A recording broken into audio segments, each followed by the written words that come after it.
Okay, I'm very excited to welcome our next guest here at the Phyllis Schlafly Collegians Summit is David Horowitz. And I want to tell you, Dave, before I'm going to plug these, because look at this. I don't have a full Horowitz library. That would be way too many, but I have this. Look, how many of your friends, David Horowitz, have this book is called Mortality and Faith. This one is called The End of Time. The End of Time is mostly in this book. They're both extraordinary. They're not really Horowitz.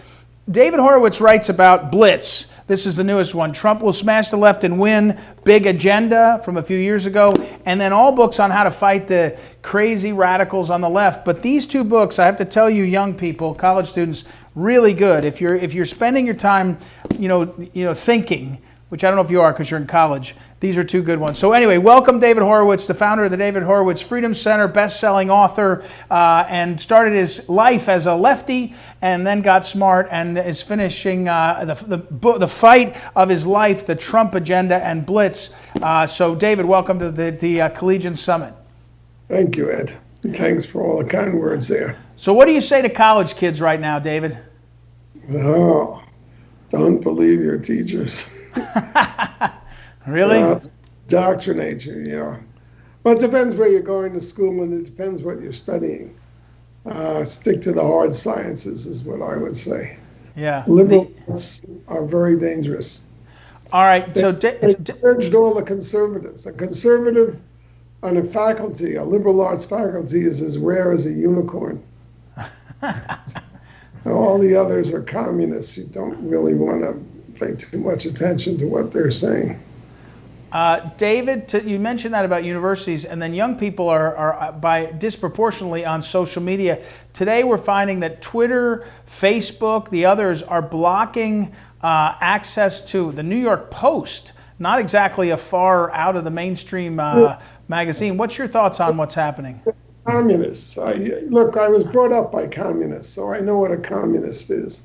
And the tech industries, the tech companies, there's a really good book by Alan Bukhari of Breitbart called Deleted, about how a handful of companies really control the whole public conversation. And they're dedicated leftists. There's a kind of two-way passageway going from Google to the Obama White House when Obama was in the White House. They're all in the Democrat Party.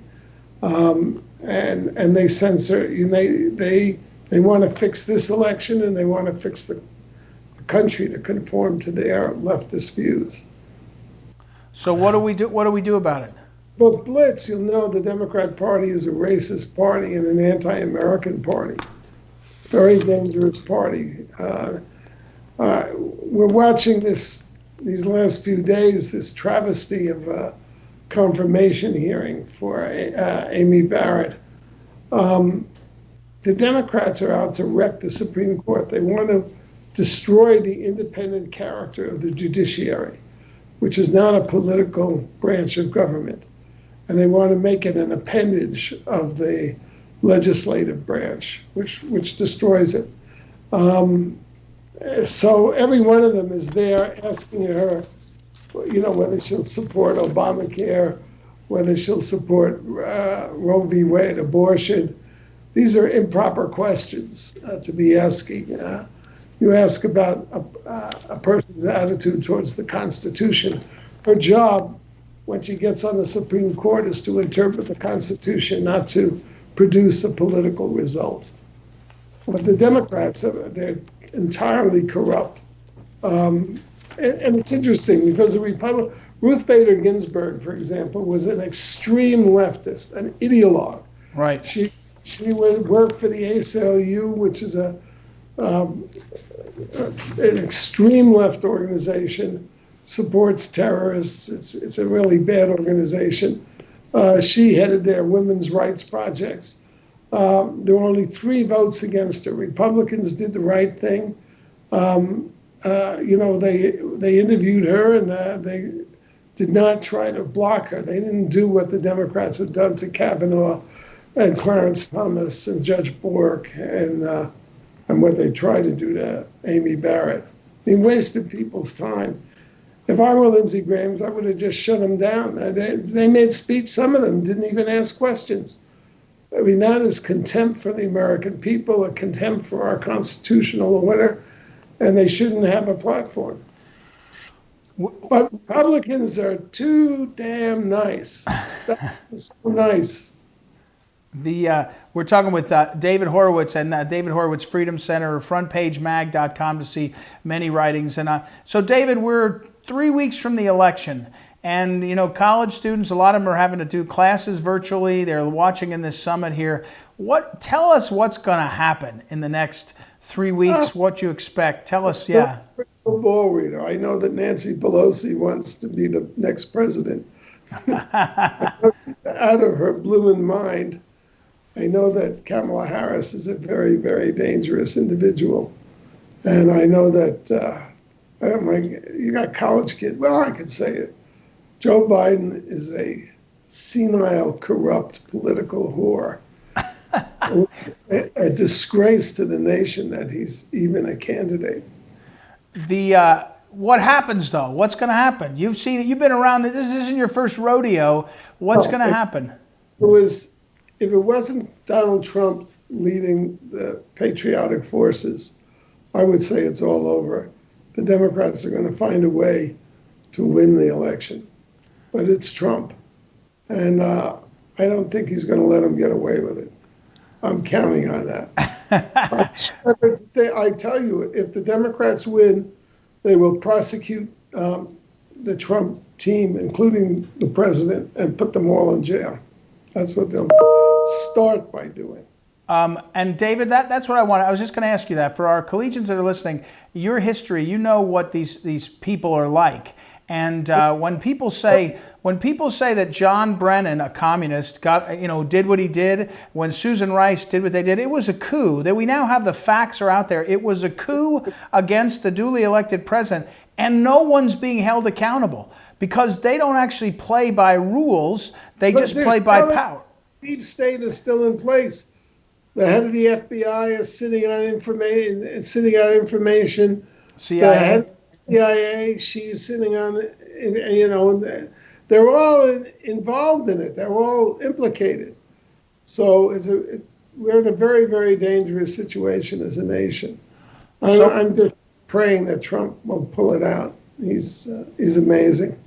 How about your observations, David, on how the pandemic has been utilized by the left? It shows what traitors the Democrats are. Here we have an enemy, China, which developed this virus in a weapons laboratory, is what they did. The Wuhan lab, it's run by the Chinese military, which is run by the Chinese Communist Party. They developed this virus artificially to be deadly and contagious. They concealed it, that fact, for a couple of months, spread it around the world. It was a common enemy that all Americans face. It doesn't distinguish between Democrats and Republicans. And Trump did the right thing as commander-in-chief. He shut the border. He did what was his responsibility, which was ventilators, masks, tests, and now vaccines. And the Democrats used the virus to side with the Chinese and the virus against Trump, try to blame Trump. This moron, Biden, this is one disgusting human being. I don't know where he gets a halfway decent reputation. Has accused Trump of killing every coronavirus patient. Trump doesn't have control over a single healthcare system. We have a federal system, so it's all in the hands of the governors. We all know that. Right. Whether you have a lockdown or not, that's the governor's decision. Whether you put COVID patients in nursing homes and kill people, those are governor's decisions. That Trump doesn't have any say over any more than he had over the riots in the cities. His hands are tied. It's local. We had a very decentralized system. And the Democrats, of course, want to obliterate that, and they want to concentrate all power in Washington, and they hate the Supreme Court now because there are people, the majority of the justices actually believe in the American system as they don't. We're talking with David Horowitz, and David, I I'm getting questions from from our media accounts where people, the platforms are watching. Here's a question. What are the differences between the leftist radicals of the 1960s and the leftist radicals of today? The leftist radicals today are 100 times stronger and more vicious, and much better funded, I have to say. There were, I don't know, there were hardly riots even in the 60s. There were bombings by the Weather Underground. But there was nothing like the violence of these Black Lives Matter lunatics. And how do you stop them then? How do you stop them by contrast? It's really simple. It's illegal to occupy a street without a parade permit. For example, I would have just declare a curfew, arrest everybody who's out there, and ship them off to Guantanamo, where they belong with the rest of our enemies. These people are enemies of America. A terrible thing has happened. The hard left is really taken over the Democrat Party. It's a racist party. Identity politics, critical race theory, that's pure racism. There's a book out, bestseller by Ibram Kendi, a sort of halfwit, called How to Be an Anti-Racist. And the only way to be I kid you not, this is what the book says, the only way to be an anti-racist is to agree with Ibram Kendi on policy. If you think affirmative action works badly for its intended beneficiaries like black people, you're a racist. And that's what I've read the book actually. That's what it says. If you're neutral on climate change, you're a racist. That's what the book says. We're talking. He said, it is so stupid, this book.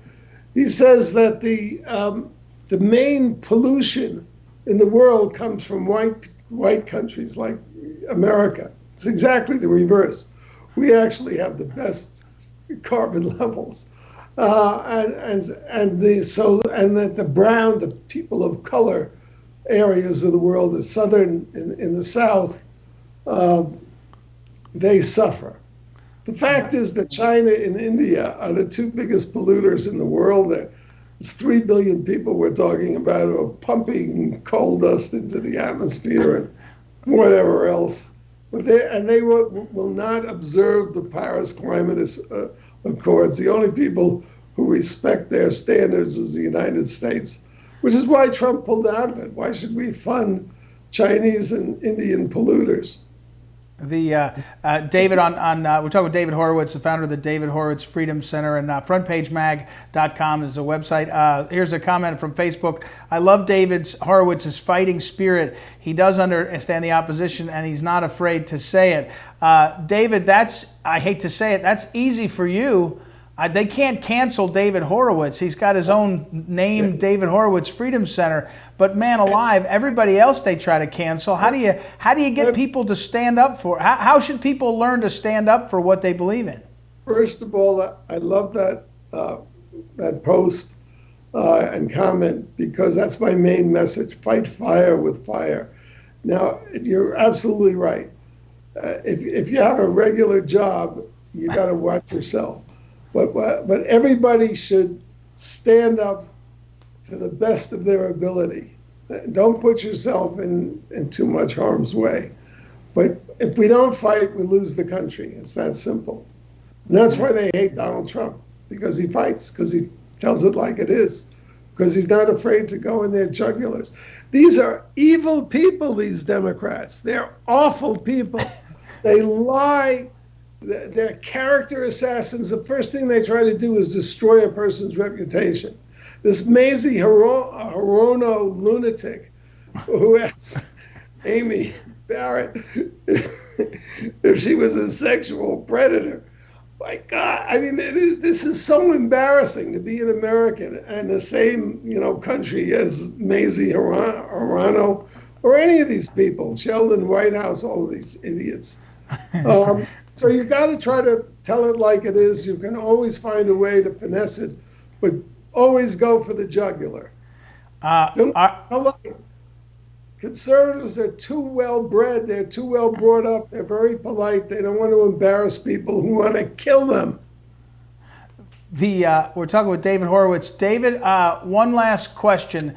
Back to the young people, the collegians that are watching this. They know in 3 weeks there's an election. They're self-selecting. They're at the Phyllis Schlafly, Collegians Summit, so they're conservative enough. They're interested. But tell them what to do in the next 3 weeks. Tell them what to do in the next 3 years. Give them that Horowitz. You started to do it there, but what should they do? Weeks. Try to get as many people to vote for Trump as you can. If you can, volunteer as a poll watcher. It's pretty obvious. We're in a war. It's life and death for our country. I consider it that serious. And over the next few years, arm yourselves. There are some terrific books out there. If you're in the tech end, read Bukhari's book, Deleted, very important. But there's so many good books. Candace Owens just come out with a book. I can't tell you. Lee Smith has written a book called Permanent Coup. If you want a fun book, Sean Spicer's book I think it's out today. The chapter on Dancing with the Stars is worth the price of the book. Really? He was challenged rhythmically. But then you read in the book, he had a school teacher. He was in the band and he was trying to play the snare drums. And the teacher said, Sean, your rhythm is natural as a steamroller. You have no rhythm. And this guy went out. It was really heroic. What a good sport. And he describes in the book how they shot him down. I mean, this politics is everywhere now. Maybe, hey, David, let's make some news. Why don't you agree to go on Dancing with the Stars yourself? I think that would be really good. Can't do it. Actually, my legs wouldn't do it these days. Age has a lot of bumps. I guess. All right. Well, David Horowitz, the most important book out right now for David Horowitz before the next 3 weeks is Blitz, Trump Will Smash the Left and Win. Get that, and there's a lot more to read on David. Thanks, David, as always, for all your help. Thank you, Ed. It's been a gas. All right. David Horowitz, everybody, thank you. He's amazing. Frontpagemag.org.com. You can find his stuff and a lot more. Okay.